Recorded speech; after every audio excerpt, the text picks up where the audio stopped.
Geocache talk, a voice on the line I hear, coming through Geocache talk.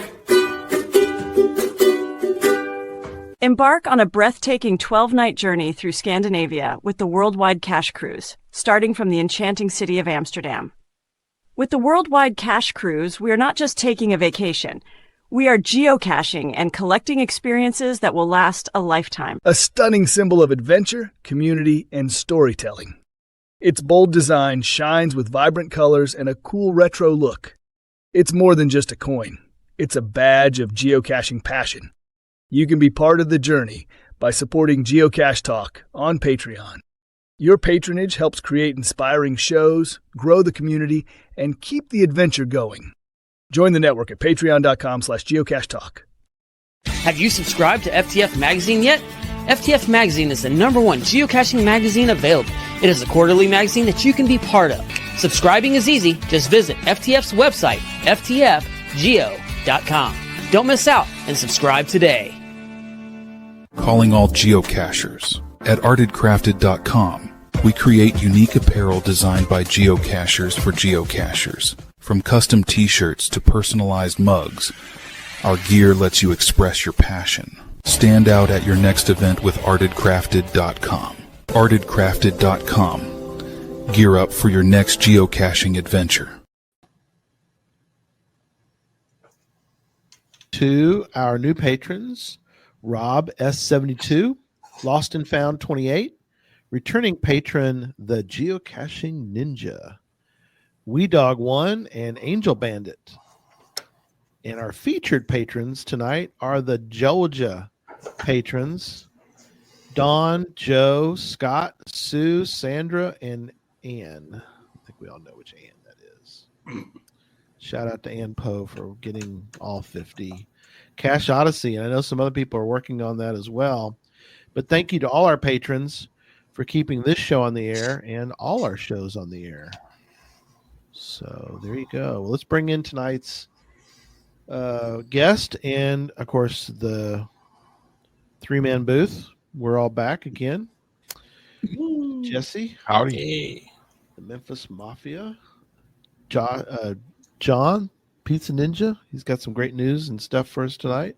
Oh, I sure do, man. Excited. And Tony Salgado, who's going to be with us, talking about the terrifying 25. Yeah, back by popular demand. Absolutely. We'd love to have you on, buddy. You're great. Thanks. It was good seeing you in Morgantown. Yes, that was very fun. Yeah, very fun. It's so good to, we've talked about before, but it's so good to actually like see somebody and talk to them and give them a hug and tell them thanks for everything you're doing. Yep. And I recognized you right away. Yeah, I'm glad to hear that. Yeah, no, it was great. I always loved that, and carrying around a bag of all those coins and stuff. Yeah, tags. I was. He was like Willy Wonka, handing out stuff, and little kids lining up behind him. There you go. It's just amazing. Yeah.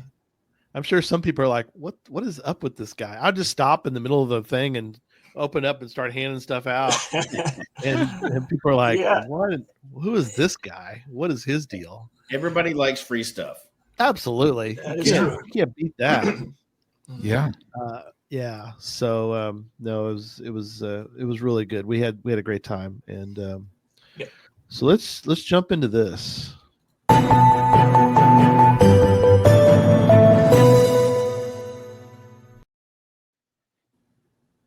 Got lots of good news items tonight. So John, start us out. Oh man, guys, I was just listening to the HQ podcast, and there was something big on there, something very big. And I know it's something that we've touched on in the past. And in fact, had a show on it, NFC tags, right? Mm-hmm. So what is the future of NFC tags in geocaching?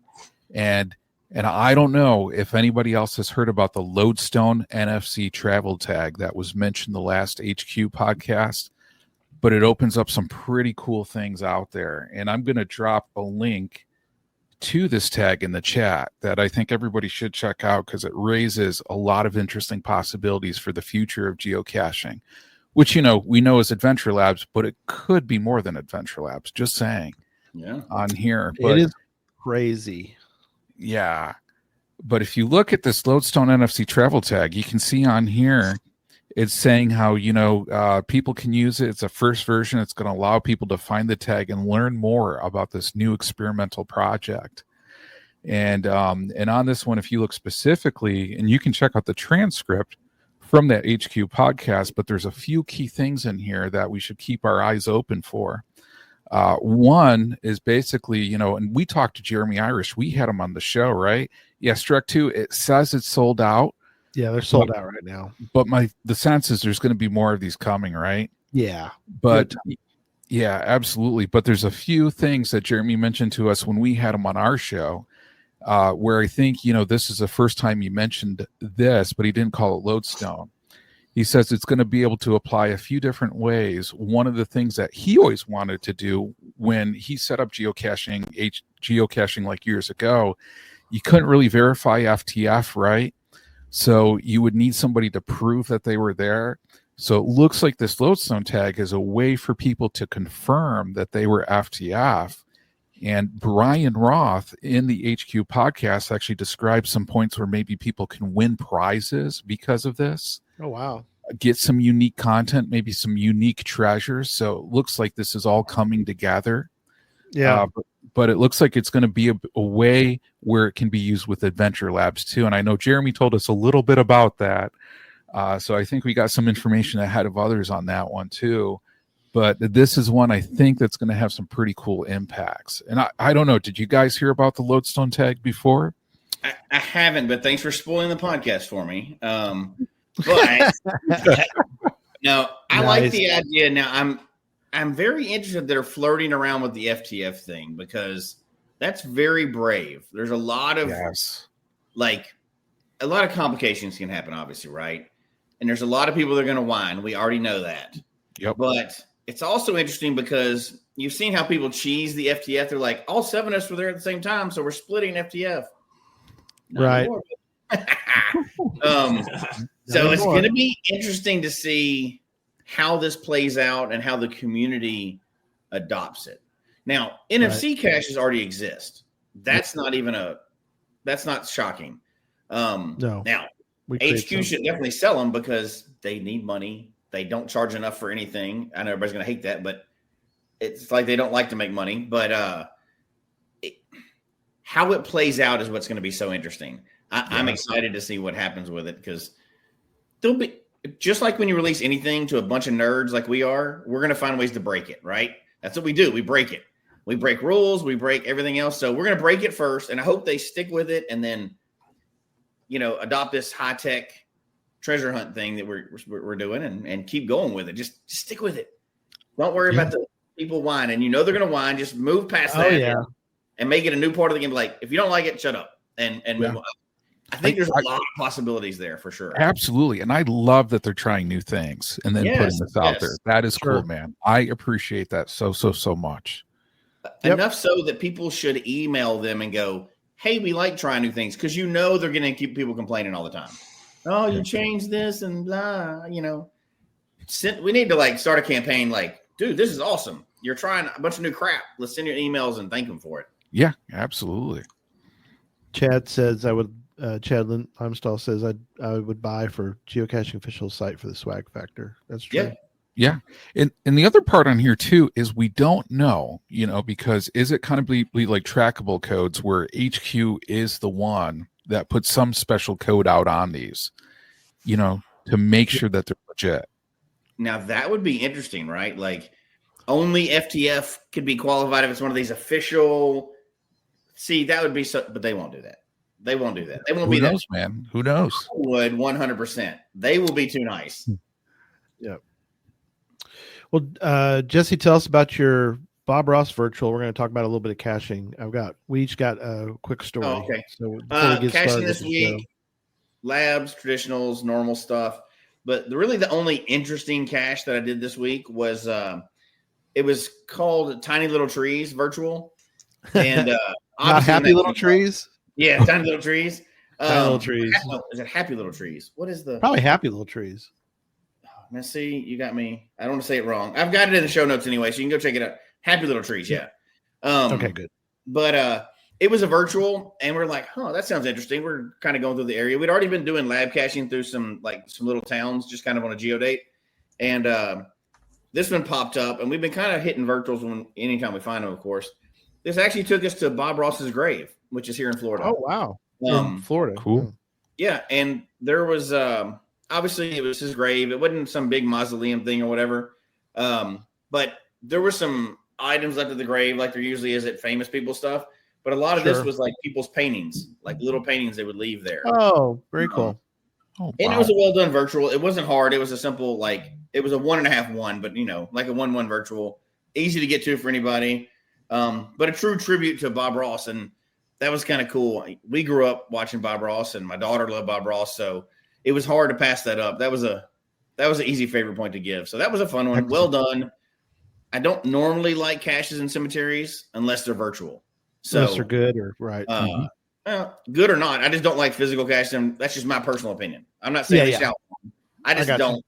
I don't like people looking around for stuff on the graves. I think it's weird. But I do like when they do virtuals and draw attention to either a famous person or a tribute to somebody like that. So that was the highlight of my caching week. Cool. I had a good caching week. Went with a good friend of mine, and we had one, and they had solved the final, which is good because I'm not good at solving puzzles. But they're really good at it.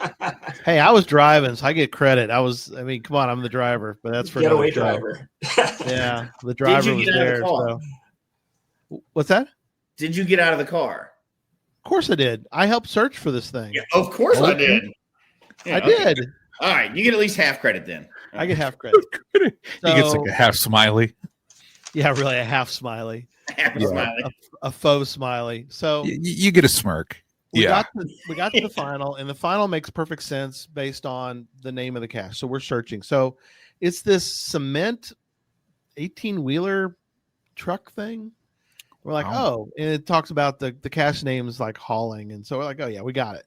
Flip it over. There's nothing attached to it. We can see where it could be attached to it. And does he ask for help? He has 2 puzzles. Yeah, I do. I got 2 working for. I didn't ask either one of y'all. Sorry, but a friend of mine had it. So I'm like, oh, this sucks. We found the final, and we're like, so I'm like, what do we have that we can search, and I'm flipped it over, and it's cement. It's got you can see where there's a string around it where the cache would be attached to it. I was like, dang it. So I went back to the car to check my phone to make sure, did we miss something here?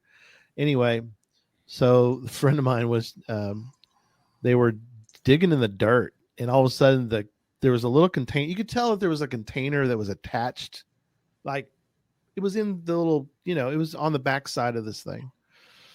And then I hear him holler, Dave, we found it. It's here. It's like, oh, dang, thank goodness. So from the grave, this cache was resurrected. The last one there was DNFs, and it's like, well, that's good because, we were in a pickle, but not a good pickle by the way. Okay. Not good pickle. Appreciate the clarification on that one, Gary. Yeah. But you know how it is sometimes when you're with someone and you're like, I just, you're like going back for a tool or something, and you hear that, I found it. Like, oh, thank goodness. Oh, I know. So what I hear is, while you drove, you did not solve the puzzle or find the cache. No, I didn't. I'm just going to throw that out there. Can we call somebody about deleting your smiley? I don't know. Man. I logged that thing gladly. I gladly logged that one. That's a satisfying one too, because it was hard to find. People DNF'd it and you got it. Yes. I love those so much. Oh yeah, man, those are so gratifying and legitimate, right? Like not somebody throwing down. Oh, I found it. It's no. We found the original. And we signed the original log and everything. And then we reattached it, hopefully better back to the bottom of the 18-wheeler cement thing because we wanted to be we tried to be more careful with it, put it back. So anyway, that was fun, and found a bunch of others, and there were maybe a couple others that I didn't solve the puzzles on, but I locked them anyway. So all right, on to you, John. Okay, guys. So just to confirm, the caches I found myself. Just saying. Just saying. I wanted to start out with that one, but okay, point that out. I found some that weren't. Hey, hang on a minute. Okay. I found some too, by my and then my buddy signed them. So I mean, I don't. Does that count? We're not judging them, just you. I'm not here to be a jury, Gary. I'm just good. saying, like, all I'm saying for mine is I legitimately found the ones. Right. Wasn't Jody? A lot of times Jody finds them, and you don't find them. So. Oh man, I'll tell you. A lot of time, coming back to your comment, it's like if we're on a trail, I will go like way off the trail, like bushwhack, legs bleeding with like prickers, and then like Jody just like she's on the trail and she's like, oh, it was right off the trail. Right here, yeah. And I'm like, oh god, and that happens. Like I can't tell you how many times that happens. To be perfectly honest, So shout out to Jody. Shout out to Jody on that one.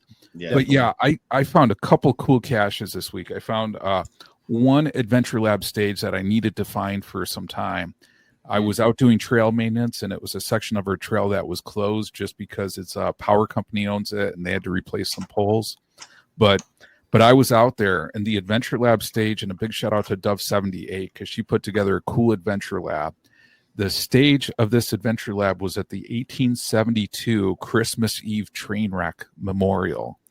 So it was an old rail line. They had this like horrific like crash on Christmas Eve in 1872. Wow. And there was an Adventure Lab stage there, and I was like, well, that's a really good spot to put one, to remind people about that. So I thought that was good. And then guys, also after I got that one, I found an Operation Sci-Fi cache, so Nancy, the Deadliest Cacher, she organized Operation Sci-Fi this year. Oh yeah. I remember that. Found one, another great one from Dove 78, Alien Time Capsule on that one that I found off the trail too. So two very, very, very cool hides. And I'm so appreciative for Dove 78 as a hider. She's, I think, I know for a fact she's one of the top hiders in the county where I live. Right. And I can honestly say, if it wasn't for her hides, I don't know if I'd be really into geocaching, to be honest. So it was very cool to find two of hers. So that was my catching experience. Very good. Very good. Nice. Well, we got and Tony, if we can always talk about yours too, but sure. This is a fascinating story. I don't know if you want. Do you have any that you want to highlight, or you want to jump right into the topic? Let's go right into the topic. Okay, cool. The topic is called the Terrifying 25. Yeah. And I got the article here too, by the way. Yeah, it was published in FTF Magazine. Sweet. Which was good. Yeah. Very cool. Nice. Very cool. Sure. Anyway, the beginning of the article notes that I've got a geocaching friend of mine that he lives about an hour and a half away, so I don't get to see him all the time. But about 6 years ago or so, we started a tradition. We would go out together on a geocaching adventure on his birthday, which is in September. Okay. And we've had a number of great adventures. I think the first one we did was we found Vermont 1, the oldest cache in Vermont. Yep. A couple of years ago, I was looking to see where should we go for this year, and came across a interesting hiking challenge that encompasses a couple of New Hampshire mountains. Nice. That are part of the what's called the Terrifying 25 New Hampshire Hiking Challenge. Terrifying 25. Yeah, so it's a little bit of a drive because we live in Vermont. So over New Hampshire, it's 2.5 hours or so. Yeah.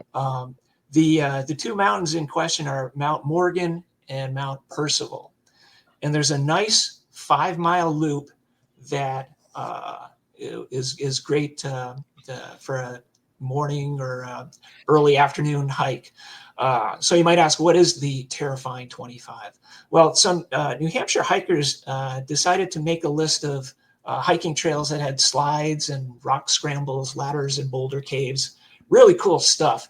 The list isn't really inclusive of every single mountain or hike in New Hampshire, but it represents the more interesting, some more interesting ones in the. I've got the photos too, Tony. Whenever you want me to reference it, I can pull them up too. So I just want to let you know. Sure. So whenever you're ready, you just let me know which one you want to do, buddy. Yeah, I'll let you know. So anyway, these guys are located in Holderness, New Hampshire, and Campton, New Hampshire. It goes across a couple of towns, and as I said, it's a 5-mile loop. We did the loop in about 4 hours or so, caching on the way up and around and down, and it consists of several traditionals. At the top of each mountain, there's a nice earth cache, and the ridgeline between the mountains is about a mile. So it's a very nice hike. And what are some of the challenges for this hike? Well, Mount Morgan has a famous area that has 3 ladders, one right after the other. And Gary, if you want to pull up that I'll picture. do that. Yep. Absolutely. I've got them all ready to go. So let me share my screen. Yeah. And let's take a look. Boy, they move stuff around on StreamYard once in a while. Okay, there it is. Share screen. Sorry. Sure. All right. Now there is a split in the trail before there where you don't have to go up the ladders. You can go around them through the rocks. But that's not it. You want to do the ladder one first? Yeah, let's do the ladder one first. Okay. I don't know what that one. I don't know what that one is. Yeah, where'd the ladders go? Dang it! I sold you. I sent you some stuff. Yeah, they're in the notes. Go back here. Yeah. I thought we had a ladder picture. There it is. There's a ladder We're picture. close. Wow. Okay. I got it. 8 Yeah, ladders. I copied these down here because I want to make them big. Oh, okay. Yeah, I'll make them big. All right. Yeah, let me make it big. Let me put one right here. It's not quite that daunting. Because I want people to they be able are- to see this really well. Yeah. Look at this thing. Go ahead and describe that one because there you go. That's not my picture. And I'm not sure if that's one not of the the picture. It might be the no. I sent That's you, one of the ladders. That's one of the ladders. Huh. Okay. If you could find that picture somewhere in there. Okay. Maybe from my keep email. going. But anyway, there are 3. Yeah. So check it. going up. Yeah. So from the parking area, you travel a nice, steady little trail, and about a mile from the top of Mount Morgan, it starts to get steep. Of course, you start to climb up through some rocks, and near the peak of the mountain, you see a series of 3 ladders. 2 ladders are just traditional ladders, just like you see in the picture here. And then from the second ladder to the third ladder, you have to sidestep a little bit. The third ladder, the outer part looks a little bit like a wedge. And instead of rungs that go across the top, there are little wooden triangular pieces on either side of the vertical sides. So it's a little bit daunting to transfer from the second ladder over to the third ladder. Right. And then after that, there's a little bit of a rock cave that you have to climb through. It's not too difficult, but you go into what looks like a little bit of a cave for a bit. And then after that, there's a little bit of an open face rock scramble to get to the top of Mount Morgan. Oh, wow. And and as I said, at the top, there's a nice earth cache that you can get your bearings on. At the very top, it's got a nice view of Lake Squam, which is one of the larger lakes in New Hampshire. These guys are located just about dead center in New Hampshire, if you're familiar with New Hampshire, or it's a little bit east of Plymouth, if you know the towns. Yep. I've got it Yeah. right. I'm pulling up right. Yeah. Strike 2 might be familiar with that if he's been up in that Gary, area. I got the pics in StreamYard too. If you want to pull them up that way. Yeah, I've got them too. Yeah. Okay. Cool. Oh, you want to do it? Go ahead, John. Yeah. You can drive, John. There it is. Okay. There we go. And at the very top, and at the very top is my buddy, and you can see it's a little bit like a wedge for that third ladder. Wow. So it's and so you have to that looks slide sketchy. over. It definitely looks sketchy. That's not sketchy for you, Jesse. That's nothing. You're like, oh, we're good now. We got a trail. This is geocaching to me. This is it. This is what I love to do right here. Yeah. Yeah. Like, are these anchored in ladders, Tony? Yeah. Or are they just like resting there? No, you can't move them, so I'm not sure how they have them anchored, but it's older wood, so they're a little bit rickety. They'll give a little bit, but it's definitely for somebody that likes high adventure. This is for them. And as far as folks going up with families, I've seen families go up there with 9-10 years old kids. And older folks as well they're fairly mobile. So if you take your time, not bad at all. So it's a good, it's a definitely good challenge. Tom wanted to know if there's someone who maintains them. Are you kidding, Tom? Come on, buddy. Really? Yeah. Yeah. Oh, that's wild. I don't know who maintains the ladders for the New Hampshire trails, but they're pretty cool. Yeah, I was going to say it's a lot of fun. Adventure. Yeah, that's awesome. I'm already excited. I'm jealous. Yeah. So if you're trying to rate the terrain on this, there is scrambling on hands and feet. So that's probably 4.5, right? 4.5. I don't know. Depends where you're from. Jesse, like in Texas, it's a 7. So, hell no, that's not fair. Doesn't require special equipment. Yeah, doesn't require special equipment. There you go. We have mountains also. Just requires nerves of steel and being a little bit flexible. I feel like Jesse, ever since you went to Colorado, like when we did the spot, Jesse like looks at it and he's like, if this is Colorado, it's probably terrain 1.5, The spot is not a hard hike. Come on now. What, the spot? Yeah. 2.5. Oh, that's not hard at all. You could have jogged to that one and back. Yeah, climb it. Jeez. Yeah, I mean, you could have jogged to it with me on your back in like back and forth, I'm sure. Yeah, I mean, hey, that's just like we used to say in Colorado. Just because it's a 14er doesn't mean it's a T5. So that's right. Okay, fair enough. So comment from Solid Rock Seeker says Mrs. Seeker actually did that Mount Morgan, Mount Percival hike and can testify that it is indeed terrifying. Okay, there we go. Well, there's a witness. Yeah. Wow. Now, just to let everybody know, there are quite a few YouTube videos of people doing the hike, doing the loop, and so you can actually see the folks do their recordings and going up the ladders and going through the caves and stuff. That's very cool. And that's I made sure I watched a bunch of those. All right. Yeah. So anyway, you go across the ridge, 1 Mile Ridge to Mount Percival, and you do your earth cache stuff over there, and then you have to figure out how to get down. Well, initially we thought, oh, here's some marks. We go down this way. And I'm looking at it and say, that doesn't look like the right direction. That was actually the way to go around around the caves, through the rock. The picture that you had right up there. Here, let me pull it up. Okay. Yeah, right there. There's my buddy. Snarfmon 23 is his caching name. So, and he is just about to enter that little opening there. And to get to that little opening, from the top of Mount Percival, I used my compass. Oh yeah, there's a trail, and I had a trail map as well. So yeah, so the trail goes this direction, and it looked like you were walking off the cliff, but there are actually there were some blazes on the rocks, and it was a little bit of a steep downhill to get to this part.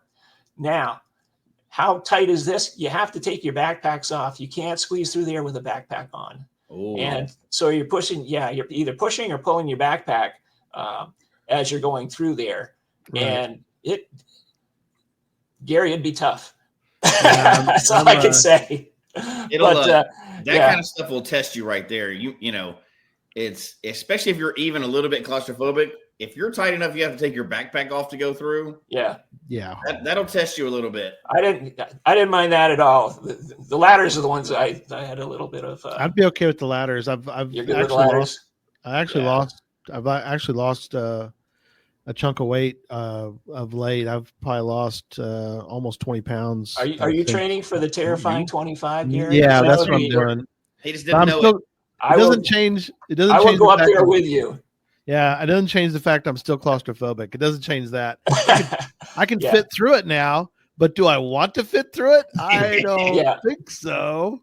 Good question. So I'll be better on the ladders. That's for yeah. sure. So anyway, you scramble through that. You got to twist and turn around a little bit. When you come out the other end, you have to turn a little bit to the left, and maybe it's a couple foot jump down to the level of where the trail is. Right. Right. Oh, Gotcha. And then from there, you've got another half mile or so going steeply down through rocks to get to more of a flatter area. Oh, wow.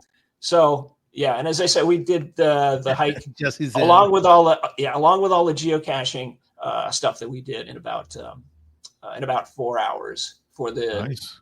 little 5 mile route. So it'll test your fear of heights. It'll test your claustrophobia. But when it's done, it's cool. You get a good satisfaction of being able to complete that. Yeah. That's That cool. Very sounds- cool. How many did you go with out there, Tony? My buddy that you saw in the picture and his son, who is a teenager. And so we did Just the three of you three guys? of us. Yeah, just the three of us. Yep. And you said 4 hours, and that was, I assuming that was kind of a leisurely. You're enjoying the scenery. You weren't trying to. Oh yeah. Through super fast or anything. Yeah. So we did as we're going around there, we were geocaching. So we did 2 earth caches. I think there was 1 cache on the way up, 2 or 3 on the ridge line, and 2 or 3 on the way down. So, Nice. yeah. So it goes by fairly. If you're a halfway decent hiker, it's not going to take you all day. Yeah. Right. Hey, Tony, I got the pictures of you on Mount Morgan, Mount Percival. Do you want those shown too, or? If you got them, sure. Yeah. Which one do you want? Do They you weren't want me to very show good. first? The one on Mount Morgan was a little bit dimmer, so let's see that one. Oh yeah, good. I didn't realize I sent those. Or you're stalking me. I don't know. A little bit of both. A little bit of both. Okay. Don't hold it against Yeah. me. So I am facing west. The sun is in the east, and you can't see it because I'm not at the very top of that particular place. But just over the rise there, you can see, and I don't know why I'm pointing with my hand. Just over the rise there is Squam Lake, which is a decent sized lake in New Hampshire. And then the one at Mount Percival is similar. Once again, I'm facing. Oh, that's a little bit better. Yeah. There you go. So you can see him up at the top of Mount Percival.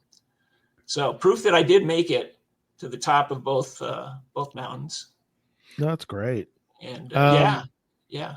So the interesting thing too about this is that there are 20 required trails. 20 required trails or mountains to qualify for this. And if it has alternate routes, like if in the one that I was showing you, you don't qualify unless you go up through the ladders and down through the caves. Sure. If you take the circuitous route, that doesn't count as part of the terrifying 25. You Cool. have I to, love it. you have to do that. Yeah.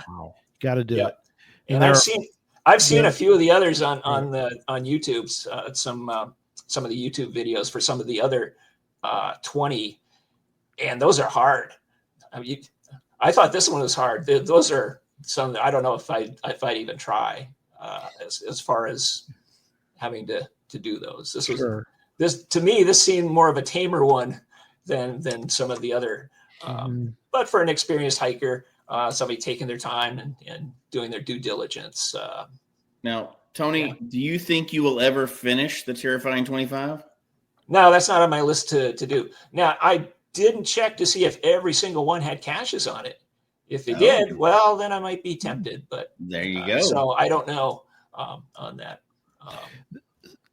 Something also on that, in case people are like want to go look up some of these items, but it says that in the notes it says about some serious rock scrambling. Rock scrambles, yes. Yeah. Yeah. So they say class 2 to 3, which I guess Yeah. there's a I'm not familiar with the classes of rock scrambles, what those yeah, mean. but rock A scrambles are on mountaineer there. might could probably give you more information, obviously, or Sure. you can Do you Google want to it, see what it do is. you want to describe to people what a rock scramble is, Tony, for people who don't know? Yeah, you scramble on rocks. Uh, So technical. well, it's like eating pizza. You just do it, right? Oh man, you do it a lot, and you do it a lot. Yeah. Just saying. Yeah. So there's one, I can't remember the name of it, of the that 20, where it's just a bunch of rocks up an incline, and just a bunch of mossy rocks, whole bunch of mossy rocks, like they've all fallen down in a village. And yeah, just that wasn't me. You're fine. And and it's the challenge is to get up, and I don't think it's very long either. I think the scramble's less than a mile, but you're scrambling from rock to rock to rock. And I don't know if you've ever seen rock slides, Yep. but Oh yeah. yeah, but similar to that. The one I'm thinking of has a lot of the mossy rocks, and it's a little bit wet and at certain times of the year. So I can see that would be harder just because you have to go so slowly. So that's a class 2 is simple Hands for scrambling balance. with possible Yeah, use use of your hands for some, and then balance. use your hands a lot. Yeah, And then the one I'm I'll give thinking you the use your hands a class. lot. Yeah, Yeah, and I'll give you the Yeah. class 3 Yeah. here as well. There's nothing flat. You have No. to right. And Class 3 More hands sorry, on hands. Yeah. is class 3 definition says scrambling becomes more hands-on. Hands are used for upward movement, not just balance. So Yeah. keep going. Yeah. Yeah. Those are the 2 and the 3 classes. And Yeah. for those who haven't scrambled before, and Tony can tell you about this too, it's a lot more strenuous than just hiking. Your full yeah. body's getting into it, and it'll wear you out pretty quickly. Yes. Yeah. And you can't go fast. You cannot go fast because if you slip, really easy to hurt yourself or sprain an ankle. Oh yeah. Yeah. Next thing you know, you'll be chewing off your arm, and it's just a bad day. Wow. Hopefully it doesn't get to that. Yeah, you jumped into that one pretty quick there, Jesse. Just Yeah, saying. you jump Hey. from Hey, there's a class book 3 about to that. Don't read it. No, class I 5. know, yeah, but yeah, no, I mean that's pretty intense. I mean, doing rock scrambling. I mean, I've done some in the Adirondacks, going up in some of the high peaks on that one, but Yeah. it's definitely good for people to be aware of the different levels, start at a lower level, get comfortable, because I mean, so much of that is your physical capability, but also your mental mind state. Mhm. Yes. And just kind of preparing yourself mentally to be able to do something like that and to push yourself. I did a rock scramble about 5 years ago with some friends. Initially, I was going to do it myself, and I got a little ways up, and I said, "No, I can't do it myself." Smart. And it was like, it was just like the rock slides you see at rock quarries, for example. Some really big rocks, like granite rocks, for example, where you might have some a flat surface, and another one might be a little bit tilted, and so forth. And we had to go up. I don't know if it's 300 feet of elevation or what, but it was really steep. And toward the top, the rocks started to get smaller and smaller, so it was a little bit more shaky on where you had to stand. But we were able to do that. And once again, I was able to do it just because I didn't look back on see how far I had to go down on the way back. But but it was like that. It was quite the challenge to that particular rock scramble. Yeah.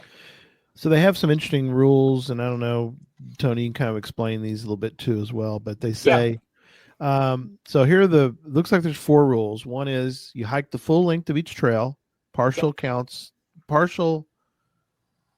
don't qualify. That's kind of a weird way to put it, but partial doesn't qualify.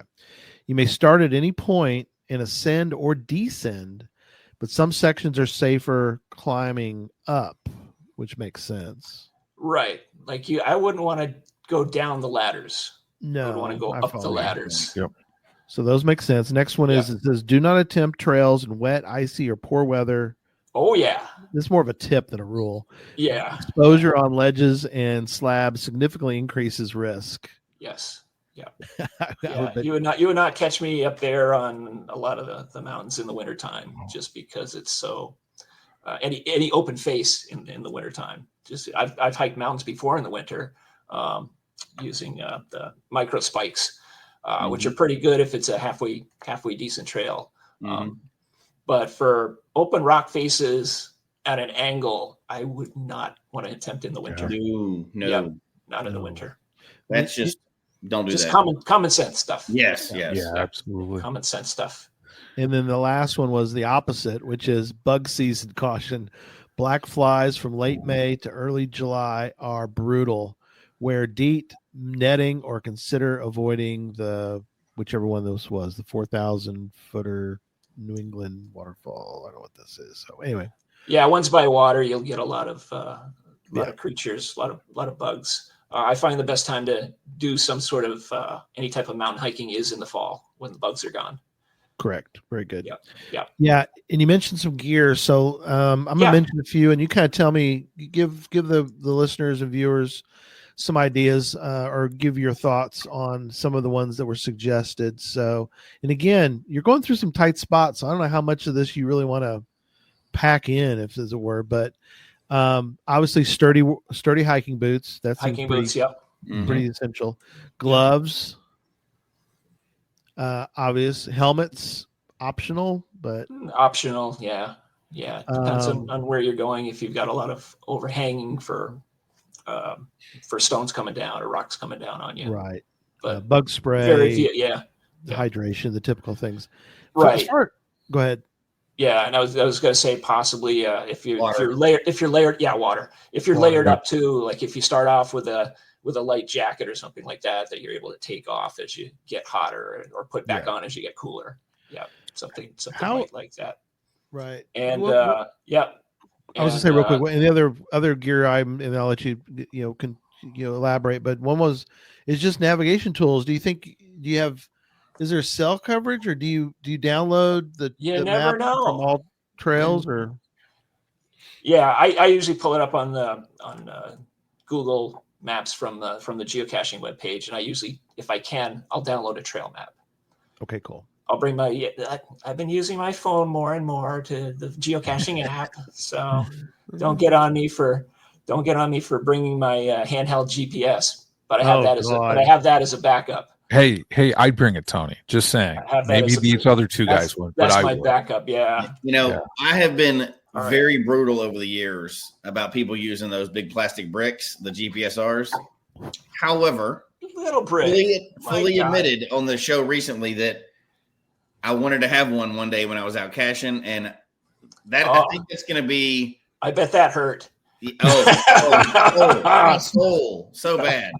I believe that maybe one of my goals next year is to start caching more with the GPSR and exploring that capability. Not as my primary, obviously, because a lot of times we do on the fly, so that doesn't work. Old brick you can't download. You can't do lab caches of future geocaching. Right. You can't do where it goes, and you can't not where it goes that are worth anything. And you can't oh wow, we're here, we're gonna go caching. You have to download everything ahead of time. So it'll never be a primary because I couldn't imagine that, but for things like this, things that are out and away from civilization. Yep. I'm going to start exploring the other way to cache too. I might as well get a paper map as well. But print out the cache page with you. Always, especially if you're doing a hike like the 4 mile hike or 5 mile hike. I would always print out a paper map, and in addition to that, a compass, handheld compass. Yeah. Even though you got a compass on your phone, I have a nice handheld compass, and I use that all the time. So easy to get turned around. Yes. On a trail. Yeah. Very good thinking.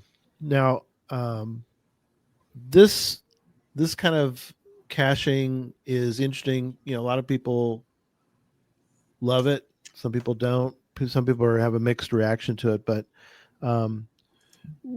what about this thrills you and excites you about caching? And then I got another question about challenges. But what draws you, Tony, to this kind of geocaching? Destination caches are things that I have been doing recently. just Okay. because they're a lot more significant. They give you a better feeling of accomplishment if you can do a mountain climb of some sort. It doesn't have to be maybe there's a mountain that's got a cache at the very top. That's for a 3-mile hike to the top. That's a good destination cache. Yeah, that is good. So how many I enjoy those now. LPCs would equal a destination cache in your mind, Tony? That's apples and grapes. No, apples and grapes. Not even 3,000 LPCs. Not even equals oranges. Apples and grapes. Okay, I just had to ask. Good size apple. You can't compare those. Raisins. Yeah, John, there's no way to compare those. You can't compare them. Yeah. I would rather erase every LBC I've ever found than not get to go caching like this again. Yeah, it's like eating a big piece of chocolate cake compared to a bunch of little bitty peanut M&Ms. I mean, you can eat a bunch of peanut M&Ms, but you're going to be hungry after the bag's over a few hours after that. Get a big piece of chocolate cake. That'll last you for a little while anyway. Yeah. The food analogies make sense to me. I get it. Good. There you go. Yep. And then there are some challenges that were kind of explain, other than the challenge of doing it, which is also a major challenge. Right. But what are some things that are associated with the Terrifying 25? As far as the ladders and boulder caves and things like that, is that what you mean? Or but is there anything you said there's some geocaching related? If you there's several. Well, I guess just talk about there's several geocaches. There's earth caches. Maybe go over a little bit maybe about some of the varying variety of caching that you can do on this. Oh, sure. Yeah. Well, as I said, on this trail, there are a couple of earth caches and a bunch of traditional caches. I haven't checked in depth any of the other Terrifying 25 to see how many caches are along the trails for any of the others. Generally, there usually are, because people like to put caches down on a nice hike. Mm-hmm. So, and once again, choose what you're comfortable with, or maybe what you're trying to accomplish. Maybe get over your fear of tight places by going through one of the caves, and do it with friends. Of course, you don't want to. I wouldn't recommend this to do it by yourself, although you probably could. But it's more fun to do it with other folks, and it's also safer to do it with other folks. Sure, absolutely.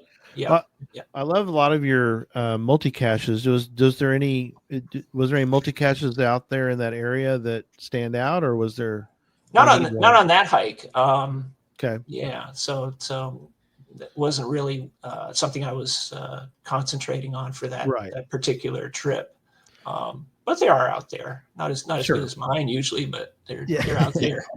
Well, you have pretty amazing ones. You have pretty amazing ones, Tony. I don't know, but. Well, Tony has awesome caches. John can tell you firsthand. He did a nice one right next to my house that he was raving over, and I have a lot of folks that come up to do the Cache Odyssey cache. Yeah. Oh my God, that was a great one. And my house isn't very far away from that, just a couple miles. So I've got a nice gadget cache with quite a few favorite points now. So usually if they're checking their app and they see the area that they have to travel for the Cache Odyssey cache, they see a big heart with a whole ton of points there.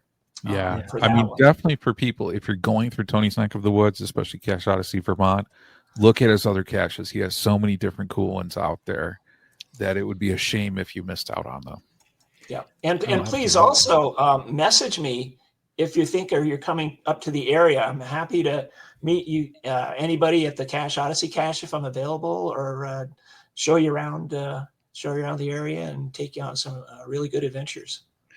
Tony, have you scoped out any more on this list that you want to go for next? Not yet. We did go a year or two after that. We did go on another. I don't know if I mentioned this. We did go on another of the Terrifying 25. It was one of the optional hikes. It was a much shorter hike, and that particular year on his birthday, it was just pouring rain, but we went out anyway, even though it was pouring rain. The trail itself wasn't super challenging, as I said, but at the end of the trail, there are a bunch of huge erratics, and at the very end, at the final part of the trail, there's just a monstrous-sized boulder with a ladder climb. And the ladder's about 20, 25 feet up the side, and that's the end. You climb the ladder, and and you can get on top of the boulder. We climbed the ladder, but we didn't get on top of the boulder because it was pouring rain, and we didn't want to slip off or anything like that. Yeah, you got to be careful. Yeah. So we did do that one. Yeah, Table Rock. That's it. Yeah, good man. Yep. This is the owners of it right here. Oh, cool. Very cool. Now they're here tonight. They said they checked in tonight with the hires of Table Rock, which is the first cache at the top of the Table Rock climbing trail. The view from the top is unparalleled. Yeah, it's like we couldn't see very much with the clouds and the weather conditions, but there were a few caches on the way up, a few traditional caches on the way up, so that was it was memorable. It's always memorable when you go out with friends and you get soaked. Oh yeah. Whether it's Splash Mountain and Disney or whether it's on something like this. Yeah. Oh, man, that's like a badge of honor. Getting a good soaker hike in. Yeah. I mean, you're going to get wet, so absolutely. You just set your mind saying, "Oh yeah." Tom's comment: your friends might give you a hard time for a while, but they'll make sure you get home. Yeah. I was driving that day, so yeah.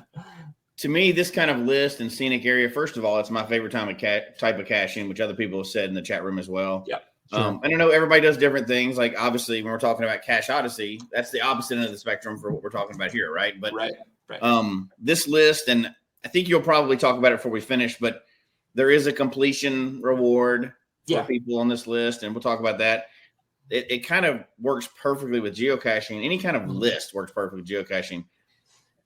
In my head, what I'm imagining is this could be a great geo tour. This would be an excellent geo tour spread across New Hampshire, potentially even an all earth cache geo tour, so that you don't have to put a bunch of crap out on these nice, beautiful trails, right? Yeah. That could make an amazing geo tour. If anybody's listening and has a couple $1,000 or 10 or so to spare, you should probably think about this. A few grand in your pocket, we can do it. Yeah. So we had a few before we're gonna get to that, but I wanted we do have a few comments I want to get to real quick because Phil asked earlier about it. So that was a good question he had was what is the elevation change? Do you think it's roughly? I knew what it was when I did it. 1,000 feet, maybe 1,200. Okay, full like for the whole thing, right? Yeah, to get to the top and then the ridge. Once you're at the top. To get from the parking area to the ridge, I think it's 1,200, right? Something like that. Which is that's an average hike for cachers that do the mountains and in a couple of hours or 2 or 3 hours, something like that. Now, keep in mind, wherever you live, your state may have some nice hiking trails to a mountaintop or a significant hilltop that have caches on them, so you can. Well, Jesse's in Florida. What's the top, the highest point in Florida? 300 feet, something. Yeah, something like that. I think you can throw football that high, so it's okay. A mountain somewhere. Yeah, but you should check your area to see what's available. You might find a nice hiking trail that'll be a good be a good day trip. Then there might be caches at the top, even if they're not. You might enjoy the hike. Yeah, and I think, Tony, that brings up a good point, too, because with so many caches now and lab caches and everything else, a lot of people entering the game kind of don't think about it. And it doesn't get as much press, but geocaching is also out away from town, right? Like, people forget about that part of the game because there's so many caches, especially somebody come in the game brand new and they're like, oh, there's a bunch in my neighborhood. A lot of people forget that you could also hike a whole day to find one geocache and be just as happy as you can buying 50 in a Walmart parking lot, right? So I like that we're talking about the trails here more than anything, but this is geocache adjacent, right? But there's geocaches on it and everything else, but it's just good to remind people that you can also get out into nature. It's not all subway stops, right? Or, train depots and stuff. So, well, and Tony, shopping mall parking lots. Yeah. Well, Tony, you did mention too, again, FTF magazine, you can read the whole article. We suggest it, but you do have quite a few that are listed. I mean, you've got the Mount Morgan cache in there, the King Arthur's Night. Yeah. Quite a few traditional ones there on the way up and around and down. Yeah. So all those caches I listed at the time I sent that article in, those were still active caches. Cool. Yeah. There's you did a great job of listing all of them, so they're all there. Mm-hmm.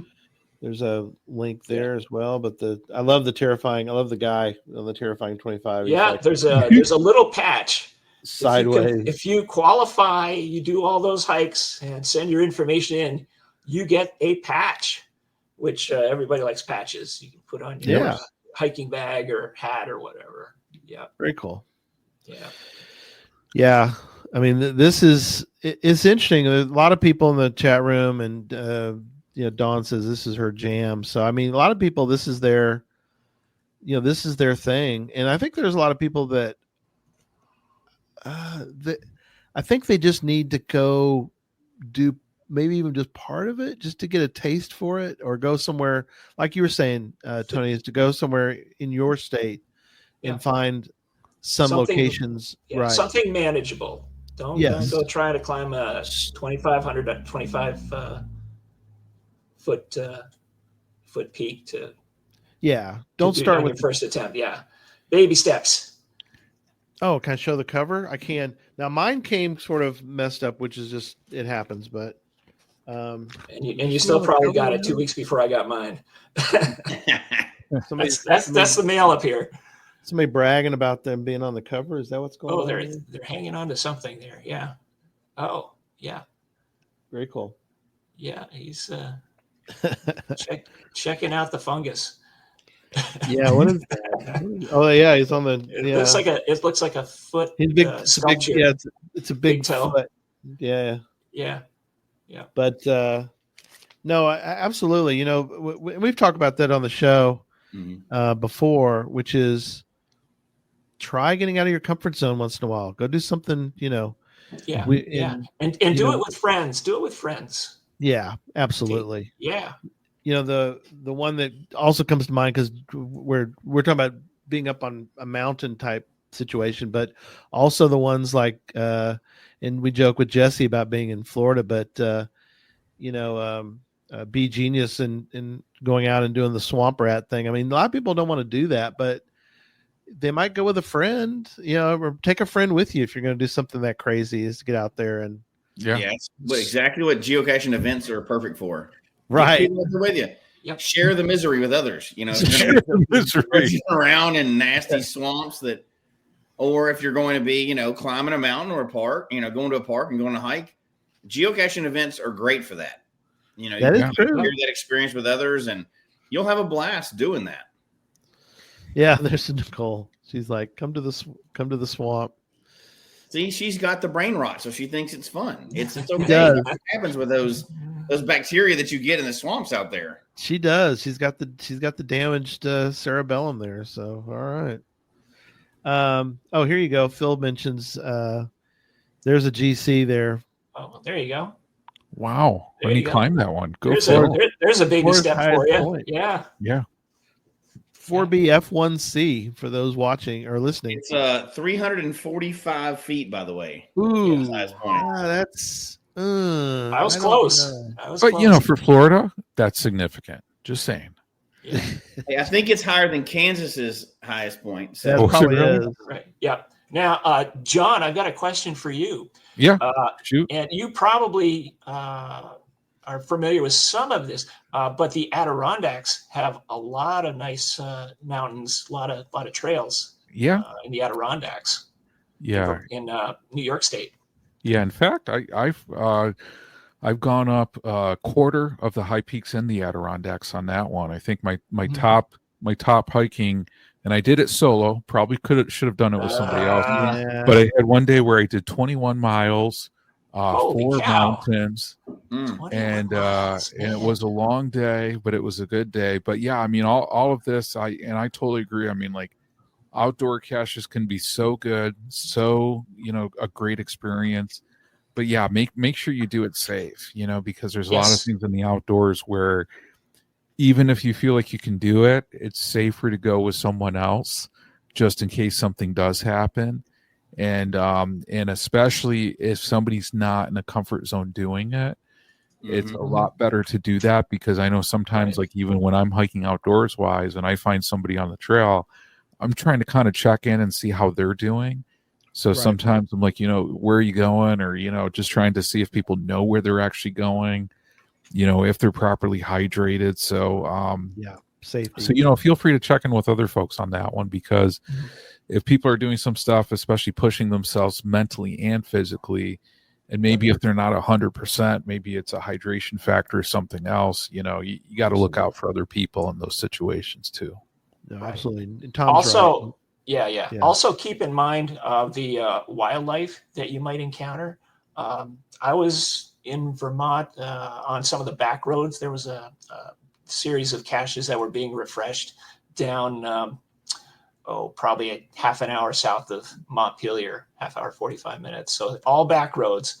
And I had a list of maybe 12, just not really park and grabs. You have to get out, climb over a ditch and grab, stuff like that. But I saw at 2 different spots black bears, Oh, wow. and I had never seen black bears before. Oh, really? And yeah, Wow. I think I saw one maybe 15 years ago. But in all my travels around the back roads of Vermont, I had never come across black bears. But there were two different places where one was just crossing the dirt road, and Wow. I didn't have to stop in that location. It was farther down the road for each time. But I was surprised that I had seen them. A lot more deer, especially in our area. I've seen. Just That's just I don't know if it's because the temperature is getting warmer and there's not as many dying off in the winter. Right. But I was down west of Bennington, Vermont, which is right next to New York State, and we were traveling to get some caches down in one of the state parks, and 5 different locations I saw deer. Wow. Now, I had never seen that many in my life. 5 different locations. Yeah. So wherever you are, be aware. Are there black bears? Are there other types of bears? Sure. Other creatures, of course, snakes. We don't have to worry about them too much up here, but I bet there are snakes down where you guys are. Jesse. Oh, yeah. Well, Yeah. Oh, snakes. Yeah, ours are gators and snakes and all kinds of creepy crawlies down here because it's so humid. Right. we got the snakes, but right now they're trying to hide because, as Tom will tell you, somebody left the oven on outside and they're not turning it off, and I don't know why. We're not. We're not getting any break. But when you're caching, Gary, in the rocks and stuff like that, you're not sticking your hand in crevices. Correct. You're sticking a pole or something to see if there's anything live in it. Yeah. What fun is that? Yeah. That's the true factor when coming back to Gary's statement earlier where he had somebody else find the cache. That's right. Why Gary's like, hey, you can stick your hand in there, man. That's right. Hey, stick your hand in. Yeah. Gotta go with a good friend, because the good friend will do it for you. Like, right. That hey, has good pain tolerance. That's right. That's fine. Nothing in there. Okay, good. Well, I'm glad you checked for us. It's like, yeah, just glad that it's good teamwork. You stick your hand in there and let me know what you find, and we're going good. Yeah, right. Tom, been way over 100 every day. Yeah, thanks for begging you to take him inside. Begging you to take you to the EC. Absolutely. Right. Well, right. Let's go around and let's do some final thoughts for tonight. So I'll start, and I'll let you guys who are more experienced with the mountains speak more about it. I do love caching in the mountains. I mean, I've done some in Colorado.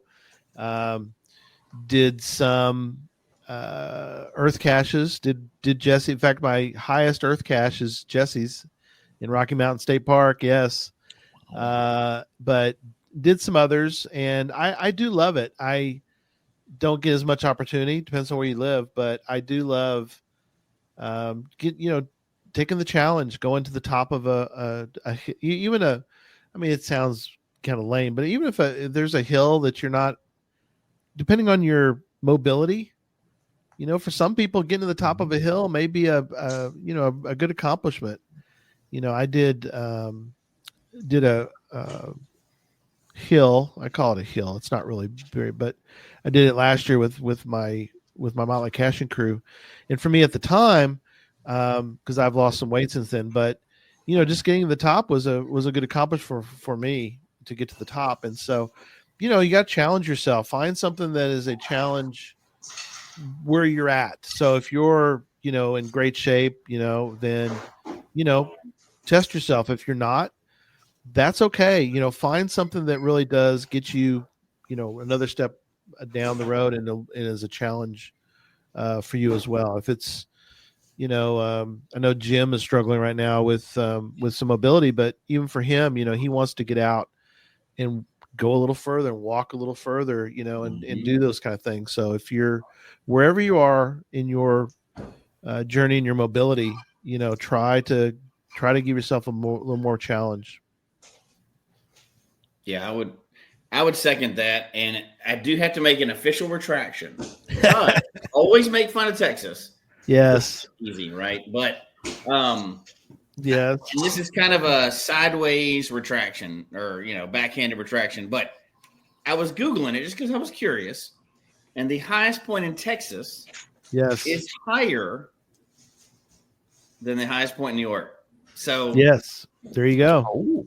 That did not make sense to me. I would have bet against that, but I Googled it. Apparently it's true. So now I got to start making fun of New York, which I did anyway. But right, I'm gonna do it. I'm gonna do it more. But okay, good. So I got to step that up a little bit, and I'll back off Texas because they have that one accidental mountain that. We have part of the Rockies. The Rockies go all the way down into Texas. So easy. Let's settle down. Just stick with your Buckies and be happy. We stole some Rocky Mountain from you. It's on our western border there. But go ahead. No, so. I like that we're going back around, and Tony brought this good topic up, the Terrifying 25. And yes, this is a list of hikes that you can do. And they even say on the website, like, this is not a competitive thing. Do it if you want to do it. It's about the experience, which I love that they say that because that's geocaching, right? Like, we forget it a lot of times. And yes, it can be about numbers for some people, whatever. But geocaching, sometimes we forget to slow down and realize it's about the experience and destination caches and just really enjoying, getting there, not necessarily checking off another list, right? So I've kind of missed that a little bit, not being in an area that's as scenic in a different way, the mountains and stuff like that. And it's easy to get caught up in the urban caching. If that's your thing, that's fine. But getting out away from town and caching is also part of the game. And I want everybody to try that if they haven't. If you're not comfortable with it, that's fine, but you are missing out on a very exciting part of the game that and you don't have to do silly things like rappelling stuff and scuba diving and stuff like that, even though Tony does all that stuff. But you don't have to do all those things. Your getting out could just be walking a little bit further in the park today, right? Or pushing yourself just a little bit further. Don't do anything dangerous that you don't need to do, but push yourself a little bit. Get out of your comfort zone, like Gary always says, and just enjoy nature. That's where geocaching started, and it's still there. I know it's really invaded the cities, but it's still out there too. And things like this, or Terrifying 25, or whatever they have. Every state has something like that. So just it's a good reminder that it's not all about urban caching. Even though we know lab caches are the future of geocaching, but until we get there, lab caches work in the mountains. So until we get there, get out, enjoy nature a little bit. Yeah. All right, John. Yeah, absolutely. I think you guys have raised many great points, and I want to thank Tony because, I mean, Tony is just such an awesome cache hider. His contributions to the geocaching community, I mean, like, Tony's written so many great stories like out there in FTF magazine that this is just another good example. But I think, like, you know, looking at the outdoors, and you guys know me, I love trail caches. I love getting out there. I think it's one of those things, and I love how Tony said it. It's like a destination thing. So thinking those destination type of experiences, those unique experiences, and, you know, what you can do to get out there. Because I know for me, even earlier, I was dropping off after doing some trail maintenance, some trail maps and talking to some folks. And, you know, for them just wrapping their mind around like the outdoors and then seeing how it just opens up so many opportunities for them, especially unique ones. So, you know, get out there, have fun. You know, there's so many great trails out there. And then, shameless plug, if you're thinking about hiding caches and going out on trails, also think about helping out trail organizations, because there's always people in need to help maintain those trails, to take care of those trails. And in many ways too, you can help out both physically or in other ways as well too. So, you know, there's a lot of different opportunities, but once you help out with the trail organization and you know, really kind of work with them, you know, there's always tons of places to hide geocaches, and you definitely want to get permission when you do hide them on trails as well too, because some trails may be public property, it may be private property. It's a little bit more complex something than just hiding a cache off a trail thinking it should be good. So but yeah, again, big shout out to Tony for all the awesome things he's doing for the geocaching community. Tony is just incredible in what he does, and he has great taste in pizza too. Just saying. Quincy Cryptid says urban caching is scary. Too many people. I'll take mountain lions there any day. Yes, pretty funny. That's good. Well, Tony, what are some of your final thoughts tonight, my friend? John and Jesse listed a whole bunch of thoughts that I was going to say. So they pretty much said it right there. Just to Jesse, it's not the height of the mountain; it's how you hike the trail. If so, good. I agree with that. Like it. All right, you can use that if you want. Yeah, I like that a lot. That's and it's so true, Tony, because you obviously that comes from a true hiker, right? Like I've hiked higher peaks, like the 14ers are the big things in Colorado, right? The 14,000 plus. Those were not the hardest hikes out there. It was the non-famous, unnamed peaks that were like 13,000 feet and less that were much harder, much more challenging. You know, we went in groups in a lot of these, and it's not about the height of the mountain for sure. It's not about. It is about getting to the peak, but it's like Tony said, the destination caches or the destinations that you're going to. That is what it's all about. Just breathtaking views. The breathtaking may be because you're climbing a mountain, but the stunning views that you can really experience in life, and it's worth 100%. Yeah. So once again, Jesse takes my thunder. Go ahead. No, go back to Tony. That's all right. I don't mind you being the front man, and I'll be the person behind pulling the strings. I don't mind doing that. So yeah. And as far as the topic for tonight goes, for anyone looking to combine the Terrifying 25 with caching, feel free to look at the list of different mountains that are on the chart. There's links in the magazine article, and I think Gary has links in the show notes as well.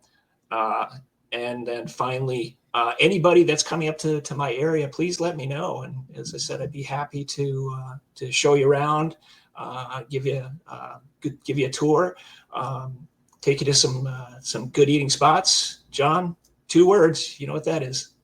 Yeah, surf and turf, man. Surf and turf. There you go. Awesome Surf pizza. and turf. I love it. In Vermont? So good. So good. What? Next time I'm up there, Tony, you got to take me to one of the Terrifying 25. That's in New Hampshire.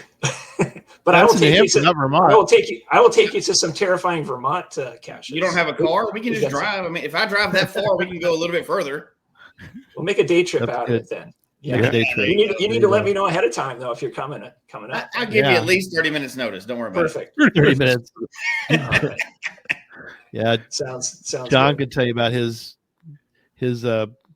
middle of the night. Oh, come on, meet us with Jesse. And Oh, yeah. Plenty of notice. What are you talking about? I Well, gave him yeah. days of Jesse's like, meet me at the trailhead, 7:00 sharp. We're gonna be ready, right? You're like, So trailhead.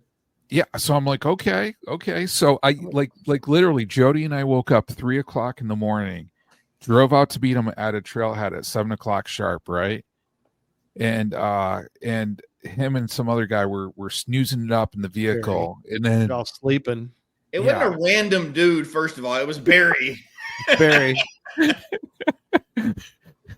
Cache Odyssey, Hey, Colorado. You may have driven 4 hours. We drove like 99 hours to get there. So you guys were like next level nuts. I got to tip my ready. hat to you for sure.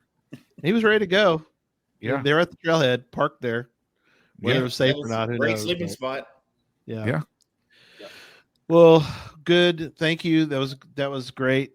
Tony, again, thank you, my friend. That was another great story. Yeah, and we look forward to many more down the road. And thanks, everybody. Thanks in the chat room for everything. And John, you've got some we got some upcoming shows. Yeah, we got some shows coming up, guys. So August 5th, this Tuesday, which it feels weird to say August 5th, but this Tuesday at 8 p.m. Central, 9 p.m. Eastern, Puzzle Talk is on, and they're going to be covering a couple things, right? One, Puzzles of Cache Fest, but then two, they're looking for people, and this was Tom Brotherman's idea, and I love it, to challenge them with puzzle ideas. So just to say, hey, here's this idea, make it into a puzzle. So that's going to be a lot of fun.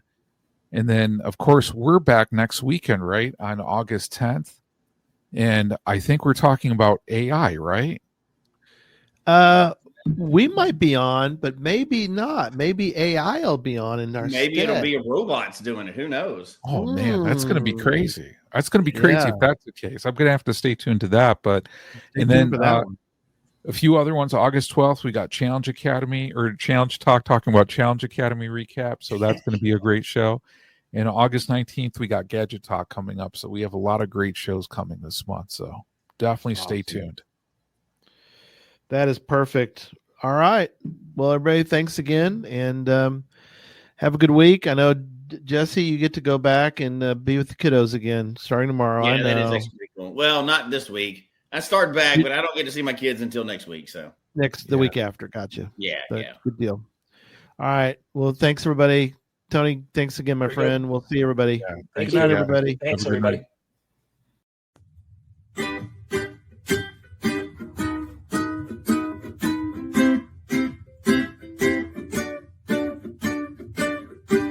May your finds be many, and your DNFs be few. May the terrain and difficulty both be less than 2. And whatever it is you're looking for, may it find its way to you. And may we all meet again. Folks, we hope you've enjoyed the show tonight. Please email us your comment at geocachetalk@gmail.com. Don't forget to follow us on Twitter, Instagram, and Facebook. The show can be found on Apple Podcasts, Stitcher, Radio Public, or Spotify, as well as at the Geocache Talk website. Don't forget to click that subscribe button below and ring that bell notification so that you can see and hear the show on a weekly basis. And tell your friends about the show. Get them involved with us in the chat room. And until next week, don't just talk about geocaching, go geocaching.